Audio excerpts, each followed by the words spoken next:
En fait, le problème des revenus de YouTube, c'est un grand défi, surtout avec les pays africains. Et j'avais eu le même problème au début lorsque j'ai commencé. La première chose, c'est qu'il n'y a pas vraiment des clients de YouTube en Afrique. La deuxième chose, c'est que Google ne s'intéresse pas du tout à beaucoup de pays africains. Le problème en est qu'il n'y a pas une clientèle. Alors, la manière de gagner chez YouTube est simple, c'est que les publicités que nous voyons chez YouTube, c'est ce qui se paye.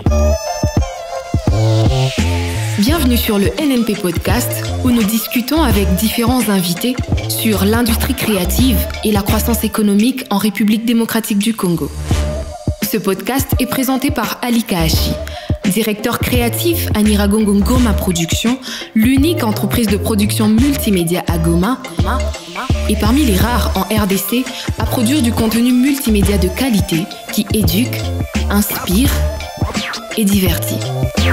Bienvenue sur le NNP Podcast. Cette semaine, on a la chance le privilège, je peux dire, de recevoir Bertin Muhombo. Victoire. Merci beaucoup. Bertin Muhombo, Victoire. Yeah. C'est un vlogueur. Yeah. Blogueur vidéo. C'est quoi d'avoir un blogueur? Bon, je sais pas si je peux me présenter encore, mais je suis filmmaker, YouTuber. Yeah. Ça suffit. YouTuber. YouTuber, il y a ceux qui se demandent, est-ce que YouTuber, c'est une profession? Exactement. Être YouTuber, c'est une profession. Et d'ailleurs, je crois que selon certains sondages, c'est le métier le plus envisagé par les Américains. En 2021. C'est le métier que plus de jeunes veulent faire maintenant. Le métier de travailler comme un YouTuber en plein temps. Ok. Ok. Ça semble nouveau chez vous, je sais pas. Comment tu es entré dans ce monde-là, des YouTubeurs? En fait, je savais pas de YouTube au début. J'avais quitté Goma avant parce que je savais qu'il y a des gars qui sont sur YouTube. Bon, je savais YouTube comme une place où j'allais quand j'ai besoin de tutoriels, quand j'ai besoin de savoir comment faire quelque chose. Mais je savais pas qu'on peut vivre des YouTube en faisant des choses qui ne sont pas des tutoriels ou soit comment faire quelque chose. Alors, je me souviens, j'avais quitté Goma pour aller étudier en Inde en 2018. Et j'étais une fois dans ma chambre en train de travailler sur quelque chose sur Photoshop. Et je me souviens, un ami dans le campus où j'étais est juste passé, il m'a dit, yo, tu sais faire Photoshop et quoi? J'avais dit oui. Alors, il m'a dit que lui voulait être YouTuber, mais il ne savait pas comment éditer les vidéos, comment monter de vidéos. Et moi, je savais ça à cette époque, bon, juste les bases. Alors, c'est comme ça qu'il m'a demandé de l'aider. Lui, il va filmer, alors moi, je vais l'aider à monter ces vidéos. Et c'est lui qui m'a appris maintenant que non, YouTube, ça paye, ça se passe comme ça, et tu peux juste faire ça et ça et ça. C'est comme ça que j'ai commencé à passer mon temps. Alors, ce qui m'a appris au YouTube, c'est voir ce que les autres font sur YouTube. Alors, le plus que j'étais là, je voyais ce que les autres faisaient sur YouTube, le vlog, des tutoriels, des documentaires, bon, tout ce qui peut, des comédies, tout, qui peut juste garder les gens sur l'écran. Pendant que tu vivais à Goma, tu peux nous parler un peu plus de ton histoire. Où est-ce que tu as grandi? Oui. Kwanza, où est-ce que tu es né? Exactement. Où est-ce que tu as grandi jusqu'à ce que tu arrives à prendre la décision d'aller en Inde? Bon, en fait, j'ai grandi, je suis né à Goma, exactement à Birere. Je crois à l'hôpital Kwenzelwa Kanjo Kahembe, si je me souviens bien. Hôpital à Kahembe. Exactement. Et, Okay. Mon père était infirmier là-bas. Alors, c'est après que tu le toka kapale, tu kaenda Himbi à Carmel. Et puis, on a quitté Carmel, on est parti à Keshero. J'ai grandi, je fais mon école maternelle à Mama Moulezi, l'école primaire à Kauta, ULPGL. Et l'école secondaire, bon, on est un peu turbulent. J'avais fait à Metanoia, à Mwanga, à Saint-François, à Cinquantenaire et à ETPM. Je crois 5 écoles, l'école secondaire. Alors, l'université, bon, en fait, je voulais faire les filmmaking à l'université. Je voulais étudier dans un système anglais et je voulais aussi faire quelque chose qui est un peu dans le monde vidéo. Je voulais faire les visual effects, les effets spéciaux et 3D animation. L'animation 3D, voilà. Alors, je voulais faire ces deux choses parce que je me disais, bon, c'est ce que j'aime plus. Mais malheureusement, mes parents n'étaient pas d'accord avec moi. Alors, comme mon père est plus dans les affaires de médecine, il voulait parce que j'avais fini en électronique, l'école secondaire. Alors, mes parents voulaient que je puisse partir encore dans la technique, ce qui concerne la médecine. Alors, c'est comme ça que je suis parti d'abord en Ouganda, Kenya, en Tanzanie. Je voulais finalement étudier en Tanzanie, mais ça n'avait pas marché. Je me souviens d'un ami qui m'avait proposé, pourquoi tu peux pas essayer l'Inde ou la Chine? C'est presque la même chose qu'ici. Alors, j'avais juste envoyé des emails à des écoles qui sont en Inde et en Chine. C'est comme ça que j'ai eu une école de l'Inde qui m'a répondu rapidement et j'ai évolué avec eux. C'est comme ça que j'ai fait là-bas mes 3 ans en génie biomédical. C'est presque l'électronique médicale.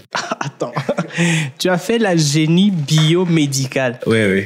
Ça veut dire quoi? C'est quoi? La génie biomédicale, c'est l'électronique ou soit de la technique qui est dans la médecine. En fait, ça prend en charge tout ce qui concerne la technique qui se passe dans la médecine. La conception des équipements médicaux qui sont électroniques ou mécaniques ou électriques. La conception des prothèses qu'on ajoute sur le corps humain.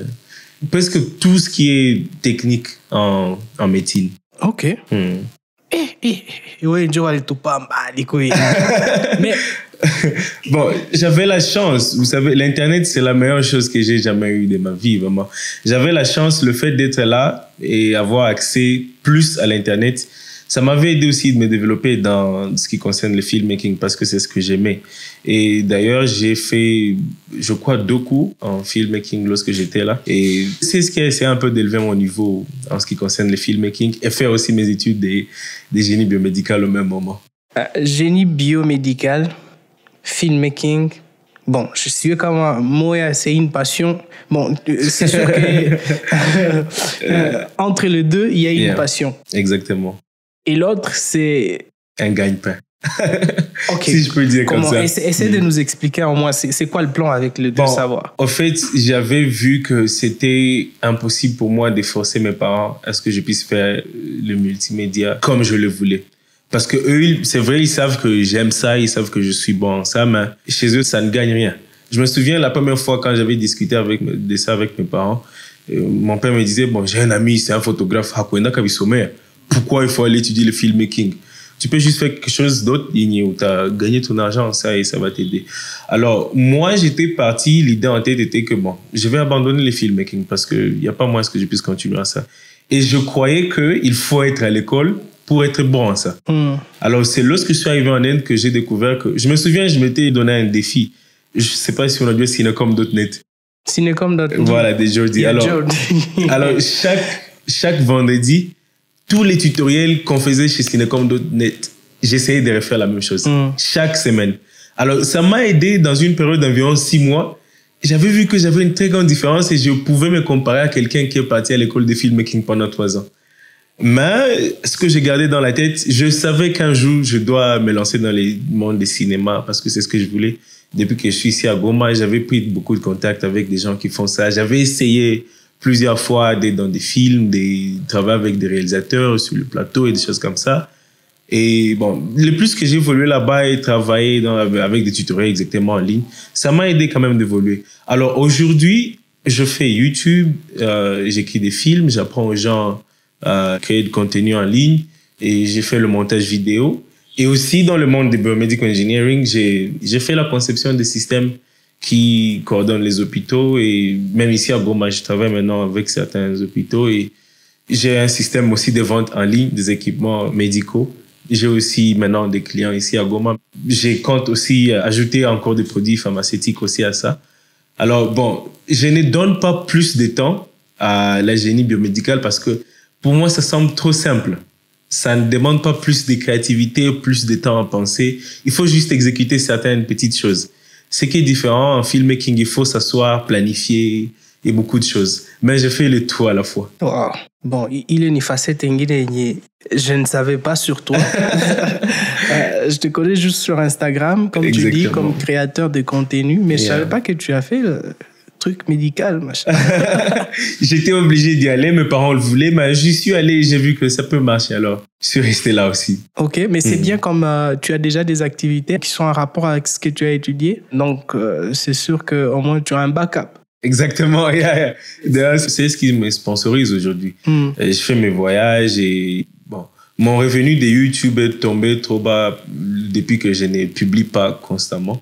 Vous savez, YouTube, il faut être vraiment constant. Lorsqu'on travaille chez YouTube, il faut être constant pour garder l'audience. Alors, ce que j'utilise pour sponsoriser mes voyages et tout ce que j'ai fait, c'est maintenant de l'autre côté. Ok. Donc, toi, tu commençais déjà à gagner avec YouTube. Exactement. Même aujourd'hui, je gagne, même si ce n'est pas comme quand j'étais trop fréquent. Tu sais qu'il y a des gens qui qui se posent des questions. Ah, et tout. Exactement. YouTube, on commence à gagner de l'argent avec. Oui. Bon, je crois que c'est un grand défi, surtout avec nos pays africains. Alors, il y a des compagnies qui payent l'argent pour que nous puissions voir les publicités avant de commencer une vidéo. Ça peut être avant de commencer une vidéo, il peut y avoir une publicité en dessous de la vidéo ou pas tout que ce soit. Souvent, c'est écrit ad. Bon, moi, j'utilise ce qui est en anglais, alors c'est écrit souvent ad. Alors, il y a des compagnies qui payent l'argent pour qu'ils puissent apparaître en ligne. Alors, avant de suivre une vidéo, si vous pouvez voir une publicité qui apparaît, les nombres de publicités, en fonction du pays où les gens sont en train de suivre ces publicités, c'est ce qui paye le créateur de ces contenus. Alors, YouTube ne paye pas seulement avec ces publicités qui sont chez YouTube. Il y a aussi des gens qui vont vous demander de publier leurs affaires dans vos vidéos, de parler d'eux, juste mentionner leurs activités dans leurs vidéos. Et vous êtes payé aussi pour ça. Il y a aussi des compagnies qui vous donnent des produits gratuitement à essayer, des expériences à faire juste pour que eux puissent être visibles par votre audience et vous gagnez de l'argent comme ça. Il y a aussi l'affiliate marketing. Donc, les gens qui achètent à partir de vous, ça peut être dans la description de votre chaîne, vous pouvez demander aux gens d'acheter quelque chose. Alors, si j'achète à partir de votre lien, ils ont une somme qui gagne en ça. Alors, pour moi, j'ai certaines personnes avec qui j'ai déjà travaillé en ça et surtout, j'utilise cette manière pour voyager. Bon, en Afrique, ça ne peut pas fonctionner plus, mais ailleurs, ça fonctionne facilement. Si je dors dans un hôtel, je leur dis, bon, je vais juste poster, je vais juste parler que j'étais passé par votre hôtel et ils vous donnent une nuit gratuitement. Vous voulez faire un voyage quelque part avec une compagnie de tourisme, vous dites, bon, je vais vous mentionner dans ma vidéo et on vous fait un voyage gratuit. Alors, ça, c'est l'une manière que moi j'utilise souvent. Mais aussi, j'ai reçu le paiement des publicités qui passent par mes vidéos. Et aussi, une autre manière que j'utilise maintenant, l'affiliate marketing que j'utilise maintenant, c'est à partir des applications que votre audience puisse leur savoir. Je travaille maintenant avec LinkUp. C'est juste pour apprendre les langues. Ils apprennent aux gens les langues facilement en ligne avec des animations et quoi. Alors, chaque personne qui souscrit à partir de mon lien, j'ai une petite somme que je gagne en ça. C'est presque ça la manière de gagner l'argent sur YouTube.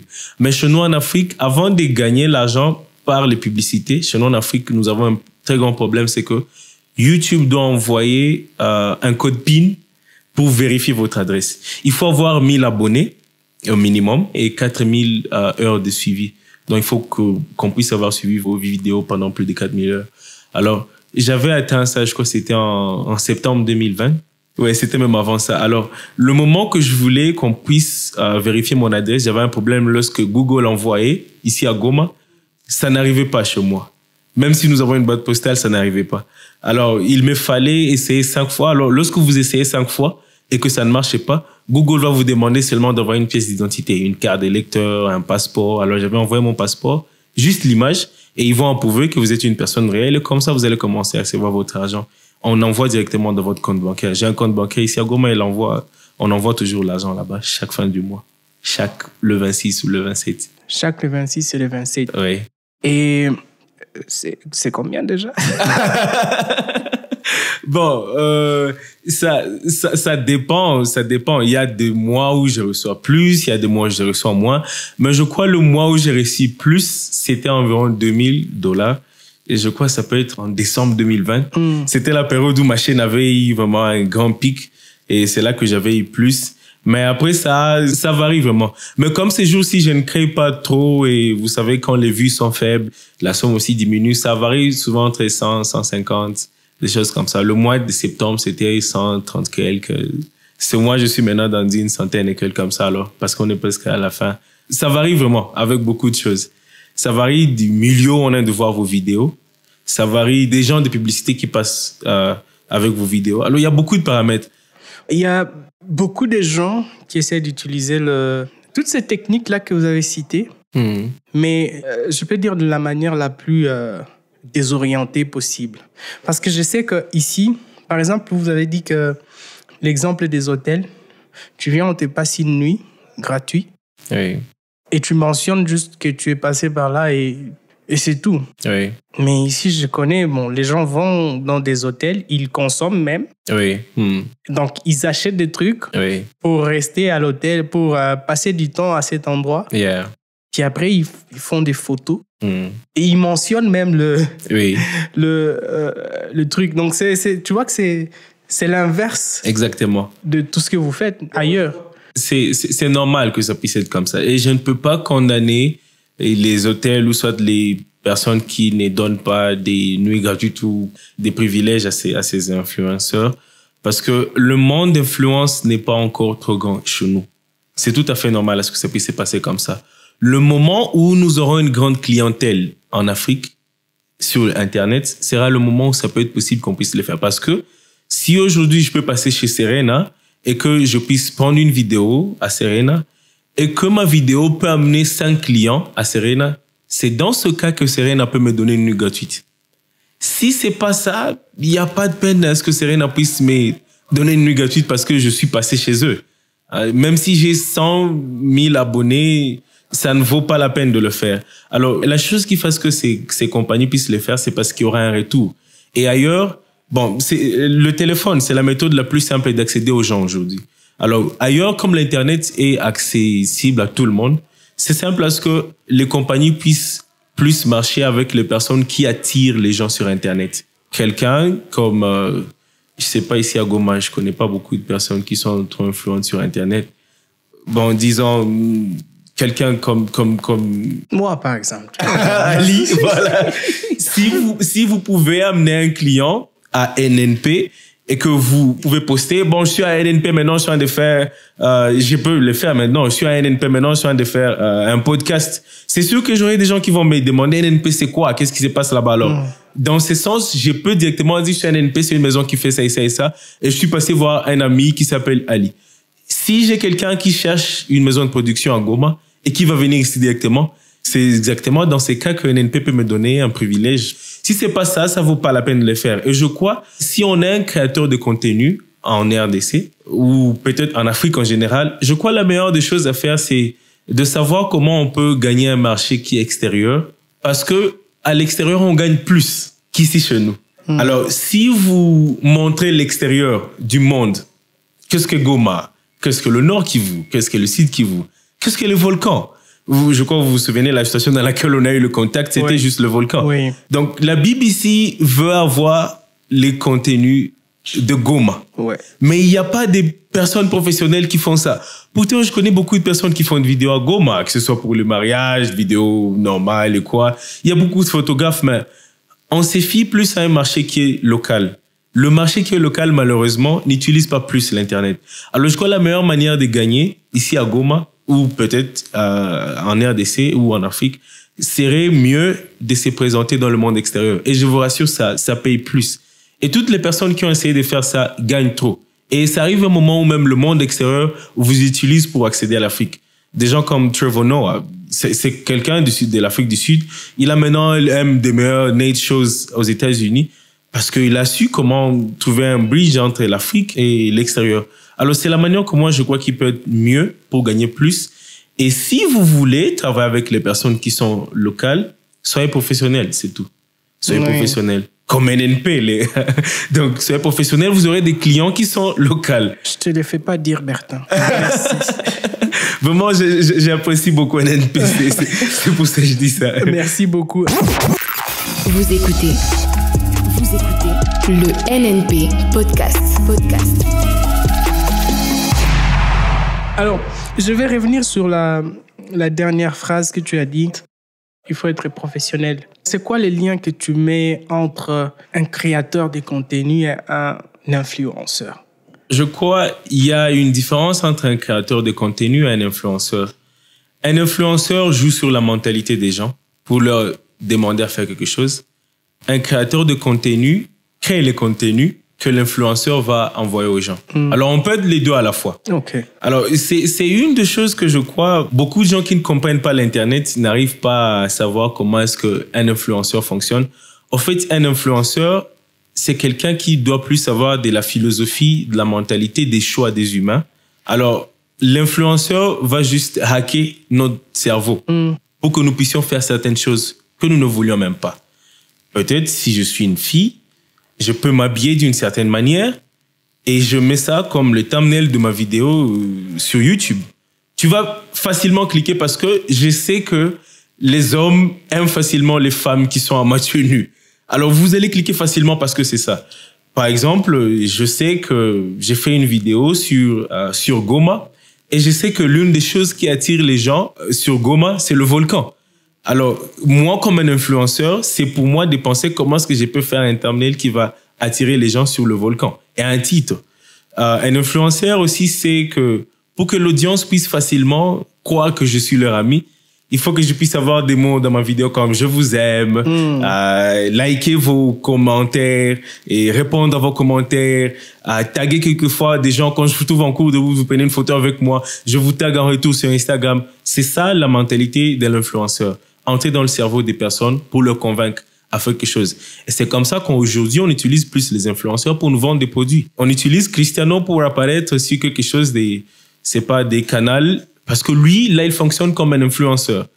Alors, le créateur de contenu doit prendre tout ce qui a idée de l'influenceur pour mettre ça maintenant dans un matériel qui peut être les vidéos, les podcasts, les photos. Lui, maintenant, il va matérialiser ça d'une manière qui sera agréable aux oreilles ou à l'œil de l'humain.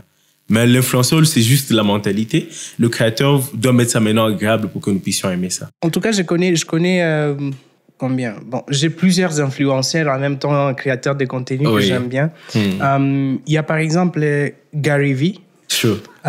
Les mecs, lui, il crée pas de contenu, mais lui, il influence. Il a juste une équipe Exactement. pour lui créer des contenus. D-Rock, c'est ceux-là qui sont... Ouais. Il y a un autre gars qu'on appelle Peter McKinnon. Exactement. Oh, ce gars, j'adore. Je l'adore. C'est ça mon rêve. Donc, quand je travaille tous les jours, je vois Peter McKinnon, je me dis, c'est là que je vais aller. Non, le mec, il est fou, il te vend des trucs. Ouais. Et son énergie qu'il dégage pendant qu'il fait ses vidéos, c'est juste, je me dis, non, ça c'est un pote. Ça, c'est un pote, ça. Exactement, c'est ça l'influence.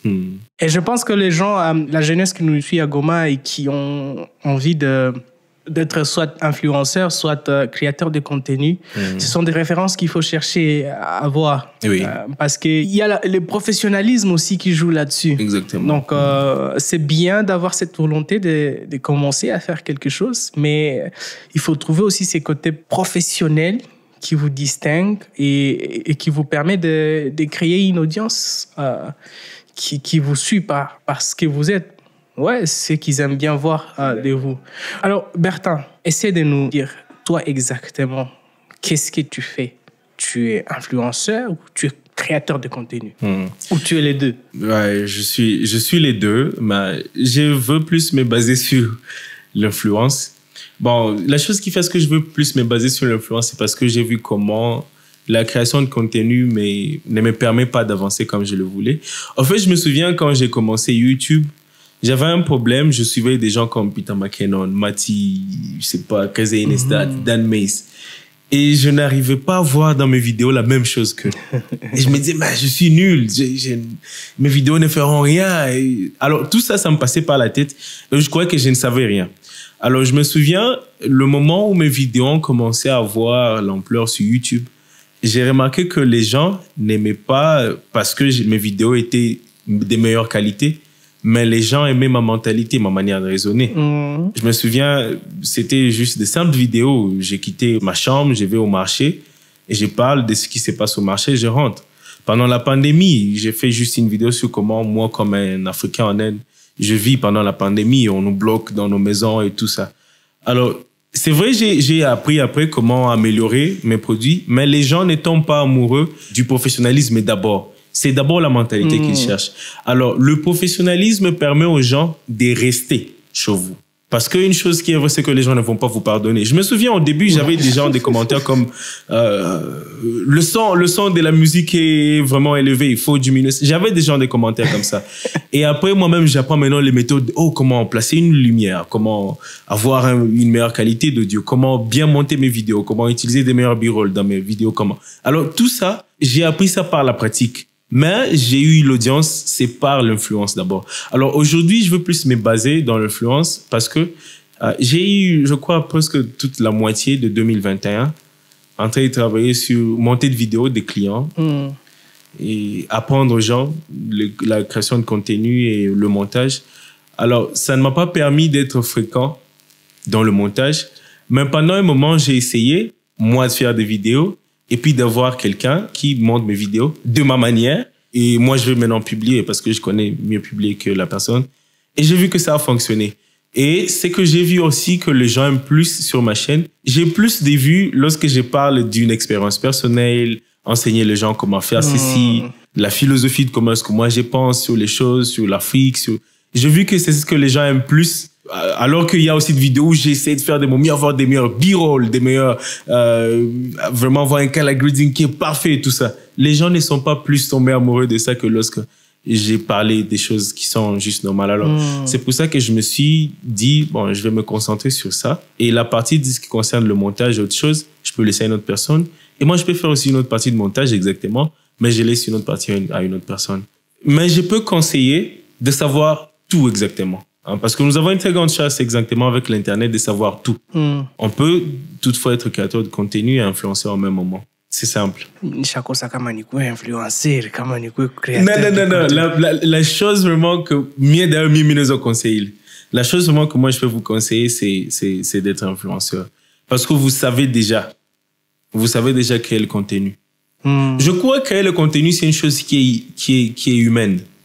Si tu peux parler, si tu peux parler, c'est de la même manière qu'on fait le vidéo. On nous a appris à l'école primaire comment créer une lettre. Il faut avoir une introduction, un développement, une conclusion. Oui. C'est de la même manière qu'on fait le vidéo.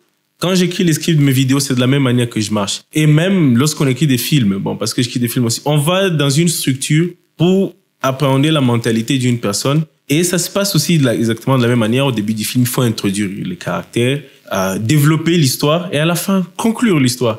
Si tu sais parler, faire une vidéo de la même manière que Peter McKinnon le fait, c'est simple. Si tu peux écrire une lettre, faire les podcasts, les talks, les choses que Gary Vee fait sur ses stories, sur quoi, tu peux aussi le faire. Je crois la seule chose qui est nécessaire, c'est savoir maintenant comment influencer les gens. Et la bonne chose avec influencer, c'est que vous n'êtes pas obligé d'être comme l'autre personne. Ouais, sûr. Il faut juste être soi. Par exemple, pour moi, la chose que j'ai vue que les gens aiment plus sur moi, c'est ma manière de penser sur l'Afrique. Les Africains, nous avons plus une mentalité dont on est victime, il y a le racisme, il y a quoi. Et moi, je m'éloigne de ça. Et quand je parle de l'Afrique, je parle de l'Afrique comme développement, comme quelque chose qui peut bien marcher. Alors, quand il y a des problèmes, le racisme et quoi sur l'Afrique, les gens voient ma manière de raisonner différente. Alors, je suis pas obligé de parler exactement comme Peter McKinnon. What's up, every guy? It's Peter McKinnon here. Ça c'est ça qui me retient chez ces gars-là. Je suis pas obligé d'être exactement comme ça. Il faut juste être moi. Hey, I'm Bertine and today I'm talking about this. It's simple as that. Et à la fin de ma vidéo, ils savent comment mon intro est, ils savent comment je parle dans mes vidéos, ils savent comment je finis ma vidéo. Alors, juste ma manière d'être comme ça fait à ce que je suis différent de Peter McKinnon, mais les gens peuvent m'aimer de la même manière qu'ils aiment Peter McKinnon parce que on livre quand même quelque chose de plus aux gens. Alors, moi, je pense que pour nous, chez nous ici, savoir comment influencer, la meilleure chose à apprendre serait à apprendre comment les cerveaux humains fonctionnent. Que ce que l'homme veut. Et heureusement, aujourd'hui, nous avons beaucoup de matériel qui nous aide à faire ça. Par exemple, moi, j'utilise TubeBuddy et vidIQ. Avec vidIQ et TubeBuddy, c'est simple pour moi de savoir que pendant ces mois, à Goma, les vidéos que les gens ont suivies plus étaient les vidéos de ces genres. Les topics, les titres que les gens ont aimé plus sont ces genres de vidéos. En fonction de ça, je peux facilement faire une vidéo sur ça. Et les gens vont croire que je suis génie. Ah, mais comment est-ce qu'il a vu, il a su? Parce que je crois, des gens comme Peter McKinnon, il y a des fois qu'ils amènent une vidéo et tu te dis, mais comment est-ce qu'il a amené une vidéo sur ça? Je voulais savoir de ça. Non, il n'a pas su ça, il n'est pas génie. Il a juste utilisé des outils.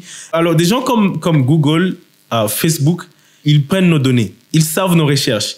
Ils savent nos appels que nous faisons en vidéo et quoi. Ils savent les ventes que nous faisons sur Internet. Alors, ils prennent nos données gratuitement. Nous leur donnons nos données gratuitement. Et eux, ils vendent ça à des particuliers. Et les particuliers savent comment amener des publicités qui sont exactement ce que vous cherchez. Si maintenant, moi et toi, on parle des souliers, facilement, si tu vas sur Instagram, tu vas voir des publicités des souliers. Alors, il y a déjà ça sur Internet. Il faut juste aller prendre ça. Je crois que TubeBuddy coûte environ $12 le mois. C'est simple de payer TubeBuddy. Tu sauras exactement, les gens de Goma veulent ça. Quand je fais une vidéo YouTube, par exemple, je sais que quand je vais rentrer, avant de faire les titres de ma vidéo et la poster, je vais consulter TubeBuddy. Je sais, oh, pendant ce moment, cette partie du pays ou du continent ou du monde, ils veulent ces genres de vidéos. Tu fais ça. Alors, ça va marcher. Alors, c'est comme, par exemple, pendant le mois de mai et de juin, Goma, il y a un trending de volcan au Nyiragongo. C'est simple. Quand tu fais ça, c'est simple pendant ce moment que ta vidéo s'y puisse monter. Alors, ça, c'est une manière d'avoir des vues facilement. Une autre manière que moi, j'ai déjà trouvé, il faut aussi savoir choisir une plateforme. Il y a, par exemple, Facebook a ces genres de vidéos qui fonctionnent mieux là-bas. TikTok est en train d'élever tout le monde. Il suffit juste d'être dans les trending, de viral. Ça suffit. Tu as déjà beaucoup d'humains.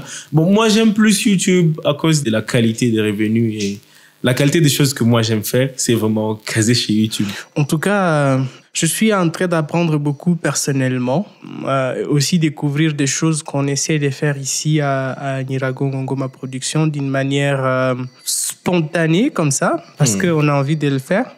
Mais je comprends que vous êtes très, très stratégique. On a un peu de stratégie parce qu'on comprend, nous croyons beaucoup au contenu. D'abord pour vendre l'image de cette région. Oui. Et c'est là que j'aimerais parler un peu de notre expérience, mais vous allez aussi nous partager votre expérience avec les brands que vous avez travaillé avec, par exemple, dans la création des contenus. C'est que nous, ce qui nous permet en tout cas d'être présents, être connus, c'est que on essaie de créer des contenus. D'abord parce qu'on aime, parce que nous croyons que la narration de cette région sera changée par nous-mêmes, par notre capacité de raconter nos propres histoires. C'est pourquoi nous le faisons.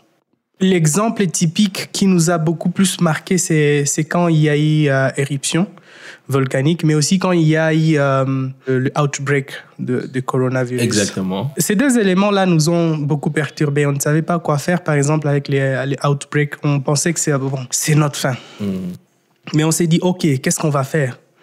Essayons de créer des contenus qui sensibilisent, par exemple. Et on a commencé à créer des contenus qui sensibilisent. C'est comme ça que j'ai su NNP aussi.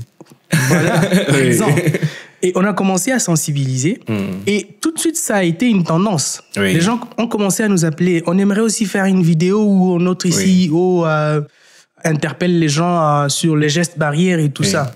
Ah, on a compris, OK. Ça, c'était quelque chose de bon à faire. Et ça nous a donné la force. Au lieu de se sentir affaiblis par cet événement, bien sûr que ça ne nous a pas touchés. Pour la première vague, on n'était pas suffisamment touchés, ce qui nous a permis quand même, mais il y avait beaucoup d'incertitudes, tu vois, il y avait beaucoup de frustration et tout. Et nous, on a utilisé ça pour créer et rassurer les gens. Bon, voilà, si on fait ça, ça va marcher. Et on s'est même rallié à une plateforme de jeunes ici à Goma qu'on appelle Goma Actif. Avec Goma Actif, on a créé des contenus et on a senti que l'audience a grimpé d'une manière extraordinaire. Et on a été fiers de faire partie de cette plateforme-là. La même chose s'est passée avec les volcans. Le volcan est arrivé, on s'est dit, bon, OK, peut-être c'est la fin de NNP. On a déplacé nos équipements, on s'est dit, bon, OK, on ne peut pas tout déplacer.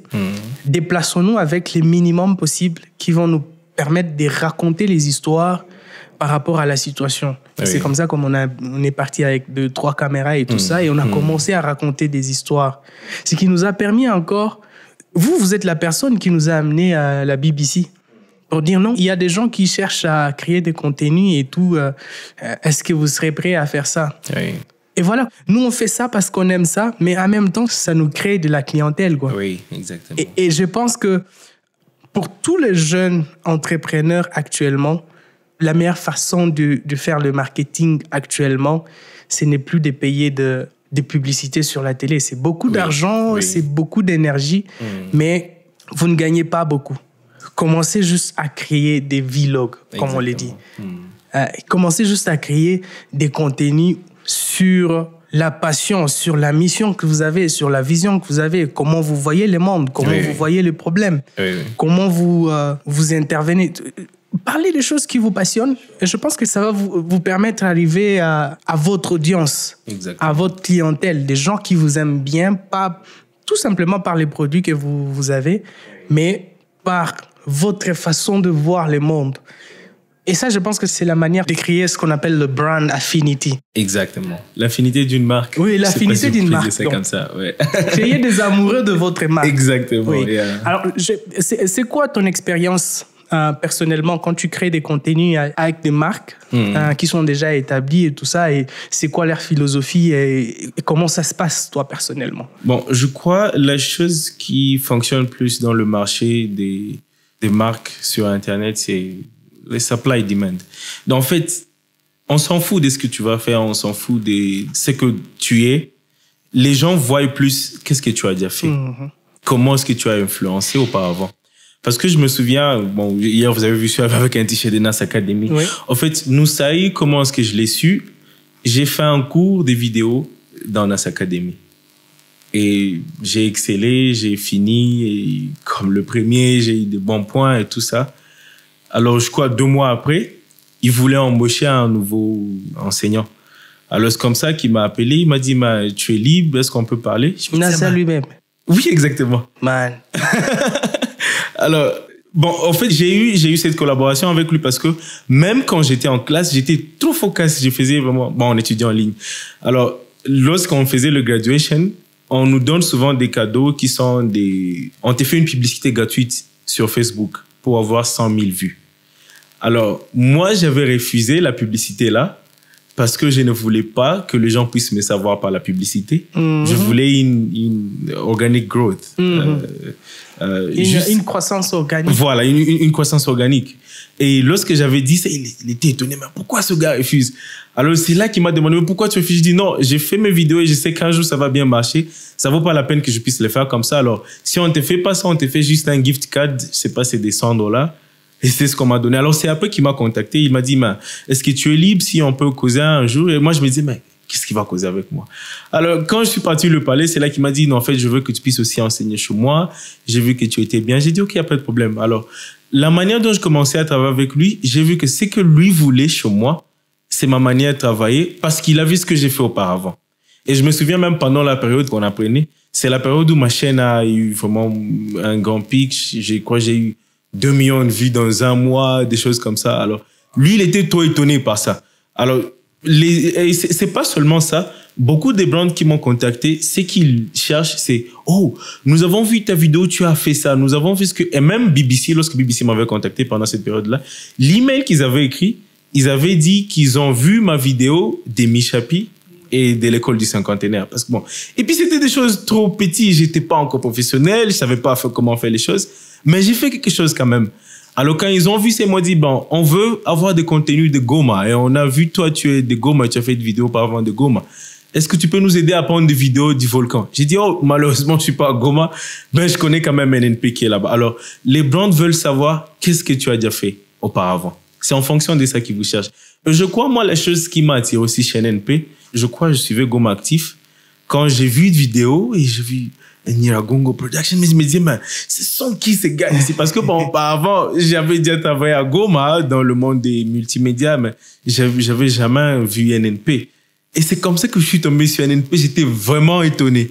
Et je me souviens, c'est le même moment où j'ai même découvert Pamela Tulizo. C'était une photographie qui était à un niveau que moi-même j'aimais. Et c'est comme ça que ça m'a attiré aussi. Si j'étais quelqu'un qui avait besoin de travailler à Goma, je pouvais donner toute somme que je voulais parce que j'ai déjà vu ce que NNP a fait auparavant et je peux vouloir avoir la même chose. Alors, si on veut être un influenceur qui veut gagner des brands, faites d'abord quelque chose. C'est en fonction de ce que vous avez fait qu'on va vous chercher. Et faire quelque chose qui va attirer les brands, ce n'est pas épater Peter McKinnon. Ouais. C'est épater les gens qui vous suivent. Ouais. Hein? Donc, quand je fais ma vidéo aujourd'hui, bon, c'est avant que j'avais ces problèmes de ma vidéo n'est pas du niveau de Peter McKinnon, je suis nul. Non, c'est pas Peter McKinnon qui va m'embaucher. Ce sont des gens qui m'entourent, ce sont des gens qui me voient d'abord. Alors, lorsque ces gens vous voient, ils vont vous amener des clients et autre chose. Et même, pas seulement avec Nas, j'ai eu aussi d'autres clients, par exemple. J'ai envie un peu que tu parles de ces gars-là, parce que les gens sont en train d'écouter Nas, ils pensent que c'est... Oh! Ces mecs, il est juste extraordinaire. Je pense que... OK. Il a des millions de vues. Je crois qu'il doit être dans des milliards maintenant. Des milliards. Ouais. Mais c'est les mecs avec qui tu parles, comme tu veux. Bon, je crois Nas, la meilleure chose que je trouvais chez lui, c'est que c'est quelqu'un de normal, comme nous tous. Bon, vous savez, le problème entre l'Israël et la Palestine, c'est un Palestinien qui a grandi en Israël et dans un village. Alors, parce qu'il s'est intéressé trop à l'anglais, il y a eu un moment où un enseignant d'anglais, une américaine, l'a pris aux États-Unis pour apprendre là-bas.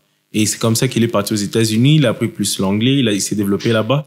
Et puis, à un moment, selon ce qu'il dit, il avait appelé pour un scholarship à Harvard. Et Harvard l'a eu. Il a fait là-bas, je crois que c'était des choses qui concernaient la commerciale, des choses comme ça. Et quand il a fini à Harvard, il a travaillé chez PayPal pendant 2 ans. Mais il n'aimait pas ça. Alors, il voulait faire de vidéos. C'est comme ça qu'il s'est fait un défi de faire 1000 vidéos pendant 1000 jours. d'1 minute tous les jours. Alors, il voyageait en faisant des vidéos, il est tombé malade, il les faisait tous les jours. Et pendant 1000 jours, il a fait 1000 vidéos. C'est pratiquement environ 3 ans. Tous les jours en train de faire des vidéos. Shoots, edits, publier. Tous les jours, il faisait ça. Alors, pendant 1000 jours, il a fini à faire ça. Il a utilisé l'argent qu'il a gagné chez PayPal pour faire ça. Et après ces 1000 jours, il avait déjà, je crois, environ 1 million sur Instagram. Sur Facebook, il avait déjà, je crois, 10 millions. Parce que Facebook, c'est vraiment sa partie où il travaille plus. Et YouTube, je crois, il avait 900 000. Et puis, il a grandi trop rapidement entre 2018 et aujourd'hui. Aujourd'hui, sur Facebook, sur YouTube, il a 5 millions. Sur Facebook, il ne sait pas combien, mais vraiment, il est le gars des millions partout. Alors, c'est un gars normal.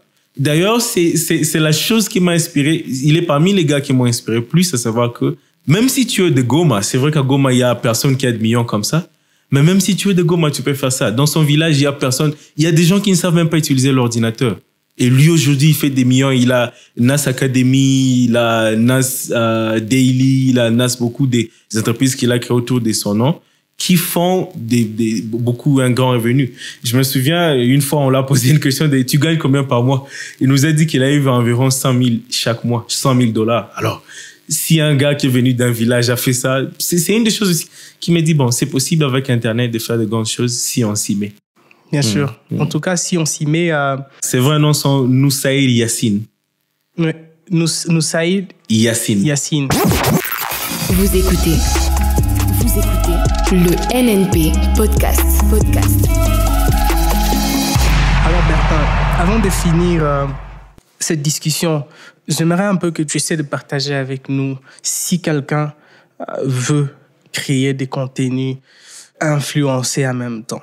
C'est quoi les bonnes pratiques qu'il peut commencer à faire dès aujourd'hui, du début jusqu'à la fin? Bon, pas trop de pédagogie que tu fais à NAS Academy, mais quand même quelque chose qui peut permettre à quelqu'un d'ouvrir son esprit et se dire, bon voilà, ok, j'ai quand même un bon début pour commencer à ces métiers.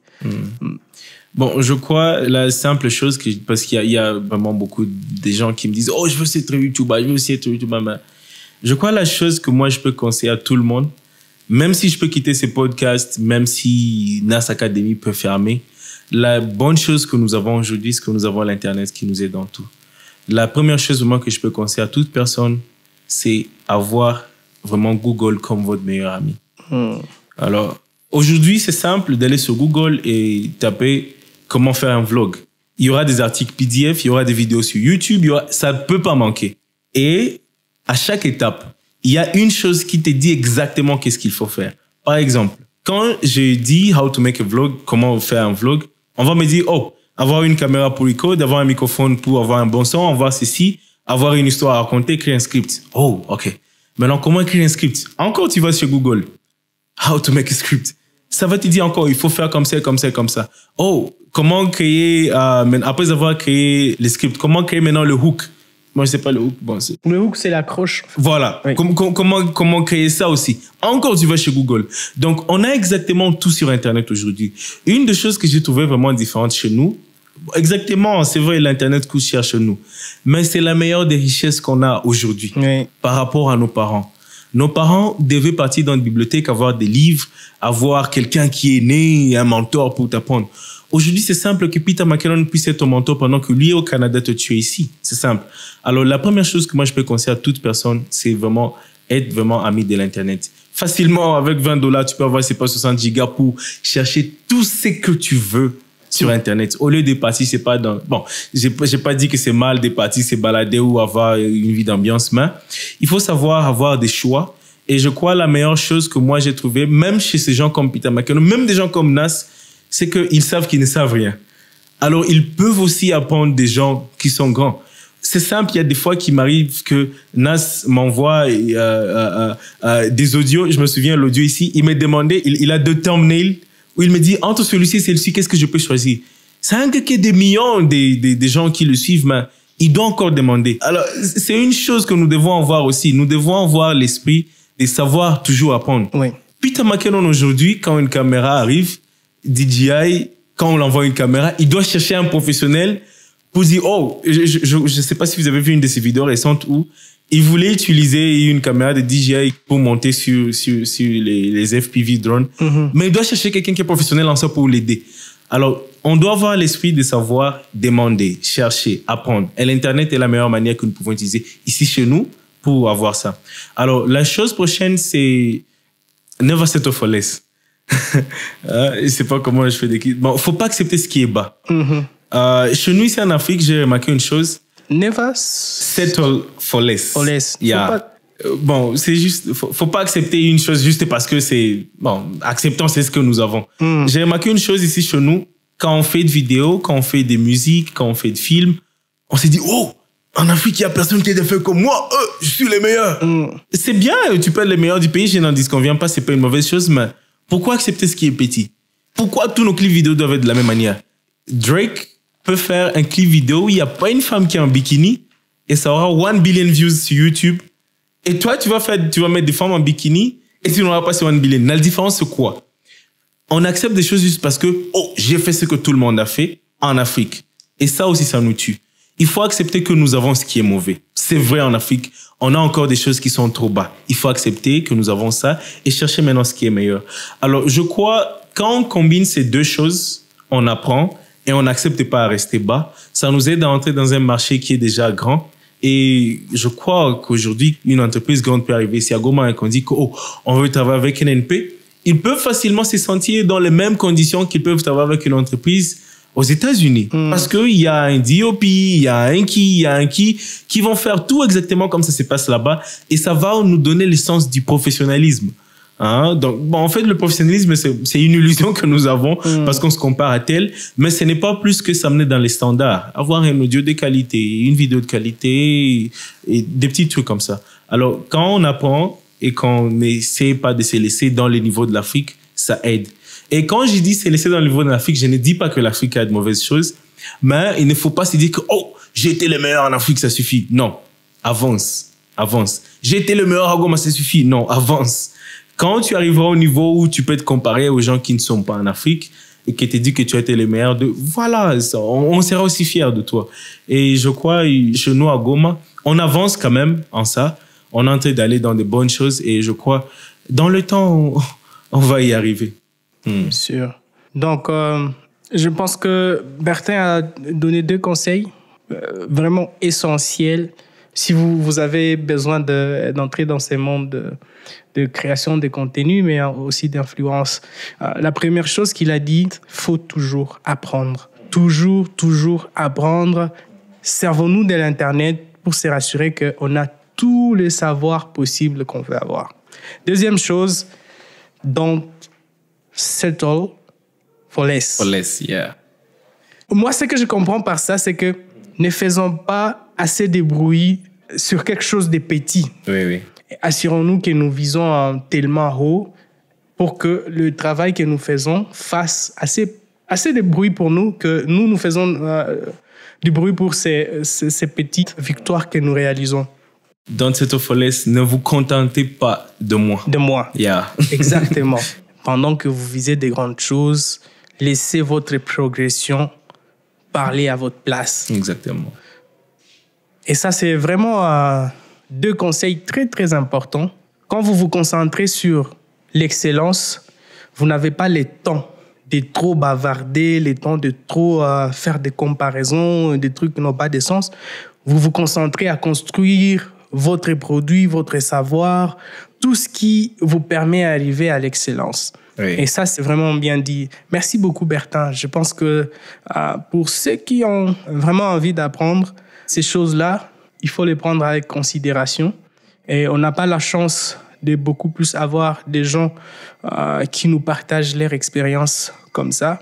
On est une génération qui grandit sans beaucoup plus de repères. Et je pense que nous devons saisir chaque opportunité où on a des gens qui partagent leur expérience comme ça. Et je pense que Bertin n'est pas quelqu'un de trop fermé, c'est une personne vraiment ouverte. N'hésitez pas, il a une page Facebook, Instagram, YouTube vraiment dynamique où il parle des histoires africaines de la plus bonne manière possible. Allez-y voir et apprenez de ce que lui, il a déjà fait. Et je pense que c'est quelqu'un qui communique. Nous, on se parle beaucoup sur Instagram et il répond. Donc, il a beaucoup de savoir. Les gars avec qui il travaille, c'est un top des tops. Donc, c'est sûr qu'il y a suffisamment d'expérience s'il a la considération de cette personne-là. Donc, nous devons nous rassurer aussi que nous avons la considération sur son travail. Donc, voilà. Mais ce qui est bien, c'est qu'il est humble d'esprit, très, très approchable. Ana Mambavu, Nini. Donc, on a comme tu vas parler trop. C'est un plaisir, Bertin, de vous avoir dans le NNP podcast. Ça nous va droit au cœur quand on a des frères, des amis qui apprécient le travail que nous faisons et qui nous réfèrent et tout ça. Je pense qu'on ne peut pas se dire que c'est quelque chose où on doit se taper la poitrine pour dire qu'on est le meilleur. Non, et je pense que on cherche juste à faire ce qui est mieux pour la communauté.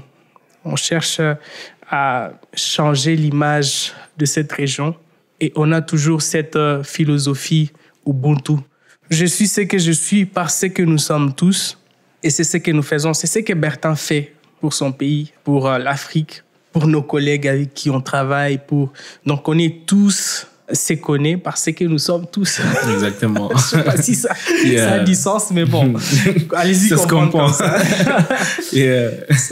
Alors, je ne sais pas si tu as quelque chose que tu aimerais ajouter, peut-être qu'on n'a pas su mentionner dans notre discussion. Peut-être quelque chose dès la fin, et puis, bon... Si je me mets à parler, ça sera encore 1 heure. J'ai pas le temps. Ça suffit vraiment. Ça a été juste un grand plaisir pour moi d'être à NNP. C'était une chose que je pouvais pas manquer si j'étais à Goma. Merci beaucoup. J'ai découvert NNP dans des sens que je ne m'y attendais pas. En fait, la manière dont moi je rêve l'Afrique, je vois nous sommes les personnes qui avons les plus grandes chances de raconter notre histoire de la plus bonne manière. Quand j'ai appris comment on écrit des films, c'est là que j'ai découvert qu'il y a beaucoup d'erreurs que nous voyons dans des films que nous aimons juste parce que c'est l'Afrique. Oui, parce que ça vient de chez nous. Parce que ça vient de chez nous. Black Panther a eu une très grande considération vu que l'Afrique, c'est quelque chose qui est des coms cachés. Et Marvel a eu le temps de s'y mettre et de travailler, même si c'était basé sur des stéréotypes, mais ils ont fait. Et NNP a eu le courage d'entrer dans les vifs de ce qui se passe à Goma. Mais attends, Bertin, tu veux nous comparer à Marvel? Exactement. Mais ça, vous narrez tous l'histoire de l'Afrique. Oui, vous narrez tous l'histoire de l'Afrique. Ça, c'est trop chou. Alors, moi j'ai aimé beaucoup la manière dont NNP le fait. Et je sais que ça, ce n'est que juste le début d'un grand commencement, si je peux le dire comme ça. Et je crois que dans les 50 ans qui suivent, le marché des gens qui auront besoin de l'audiovisuel dans l'Afrique va plus s'accroître. Bien sûr. Et si des gens comme NNP ont découvert ou ont commencé cette activité, rassurez-vous que dans les 50 années qui suivent, vous serez parmi les grandes personnes qui vont parler du monde entier sur l'Afrique. Et moi, je crois que c'est une chose à féliciter, c'est une chose à apprécier. Chez nous, nous avons souvent les trucs de se dire si une autre personne fait plus que moi, c'est mon ennemi, il vient prendre mon marché. Mais moi, j'ai peu aimé qu'NNP puisse prendre mon marché parce qu'NNP a une histoire à raconter au monde. Et j'encourage vraiment NNP. J'aime beaucoup NNP. Je suis un grand fan. Je crois. La fois passée, j'avais un jour posté les gens qui m'influencent. Et je me souviens, une personne me demande, pourquoi il n'y a pas une femme parmi les gens qui t'influencent? Et la première personne qui m'était arrivée en tête, c'était Pamela Tulizo. Okay. Alors, quand je vois NNP, je vois une grande chose qui qui va parler au monde, bien sûr. Et ça se fait déjà. Et moi, j'apprécie beaucoup NNP. Je ne pouvais pas passer à Goma sans passer par NNP aussi. C'est vraiment un grand plaisir pour moi d'être ici. Avec beaucoup d'humilité, on te remercie. Merci pour le compliment et ça nous encourage à toujours continuer à travailler sur ces chemins-là.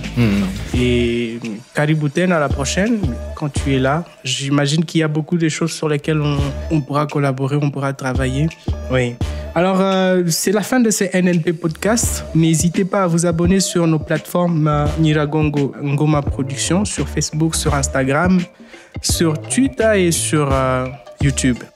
Gardez l'esprit créatif et créons des choses pour le Congo puissant, comme il a été à l'époque de la rumba congolaise. Exactement. À plus, Bertin. Outro. Welcome to the new world of audio production in Goma City.